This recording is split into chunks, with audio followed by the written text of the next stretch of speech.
What exactly is identity? Or who am I really? How do I know? I created a graph for you with my 11 years of therapeutic experience and all the research that's out there that I use with my clients in my office. And so I'd like to introduce you to yourself. And here we go. So here's our identity circle, right? Identity is who you are. Rational mind is literally your left brain. So rational mind and emotional mind are two terms that were coined by Marsha Linehan in dialectical behavior therapy. In DBT, rational mind is the shoulds. It's the rules, the order, the math, the analysis, your values, your goals, your plans, the order of things that you need to do things in. It's your inner parent in essence. Emotional mind is your inner child, and that's literally your right brain. A lot of activity happens over there that's not logical. It's very colorful. There are no lines. It all mixes together. That's why it's not straight up and down. We often refer to it as your heart. It's not necessarily accurate. It's your right brain. But emotional mind can be reflective of your inner child. So the relationship between your inner parent and your inner child, or your order and your feelings, can be very important. And we'll explore that here in the future. Body response. Now, body response is interesting. So in the book, The Body Keeps the Score, you can really explore, all the ways that your body can respond to stress.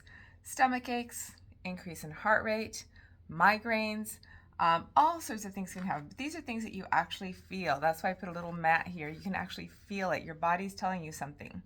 And then there's your spirit, and your spirit's fantastic. And here's why. So your spirit doesn't necessarily reflect what you're good at. For example, I love things that involve exercise. I love races. I love triathlons. I love hiking. I love biking. I love running. I love all sorts of amazing things that are outdoors and very exciting. But I'm always going to be at the end of the pack. And so it's like, what is that? My body doesn't agree with the fact that the essence of who I am loves to be outside and be active. And that's okay. I do it for the joy, not for the excellence. My 3 children, on the other hand, are natural athletes. And 2 of them are not in the slightest bit interested in pursuing their sports abilities. Their bodies are fully Olympic material, and they're not interested in it. And I'm like baffled by that. But the essence of their spirits are completely different. They like other things. That's cool. And I like to do the outdoorsy, exercisey things, and I'm terrible at it, but I love it. So the spirit of who you are, the essence of who you are, is really about the joy of it. What are the things that bring me life? Is it arts, music?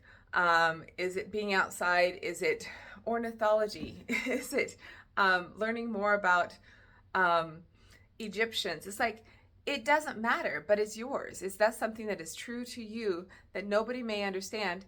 But in your heart, when you do it, it fills your tank with gas.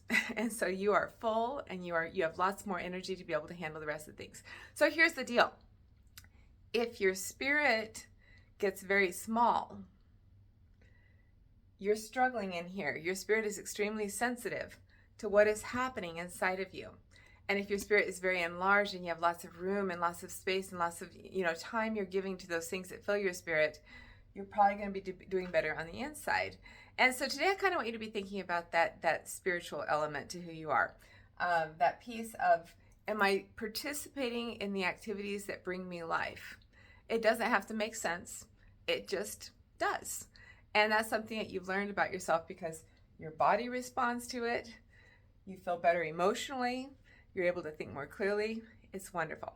There's one more element to your identity that I want you to look at, and that is this outer perimeter here. It's your boundaries, your inner sense of boundaries. That's a sense that your body, your emotions, your spirit, and your mind tell you if something doesn't feel quite right, if someone doesn't feel safe. It tells you if you need to make them taller or make them shorter, who's allowed to be let into your life. Listening to your boundaries is extremely important because that's the separation between me and you.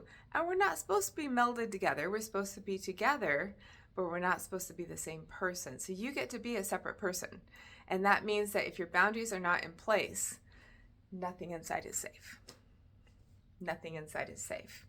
And so assess, what is my being telling me about my boundaries, and what do I need to change so that I feel safe inside, because I am precious and I love myself. Then that's who you are. All of this and more can be found in my book, Who Am I? A Deep Dive Through Spiritual Wounding into Identity, by Kara Hudson, and that's me. And when I share these videos, I'm not telling you what I say in the book. It's entirely different. This is extra information. And so I encourage you to read the book and watch the videos, because you will have more understanding and have more exploration within yourself, of yourself. And I'm so glad that you spent time with me this morning. I'll see you soon.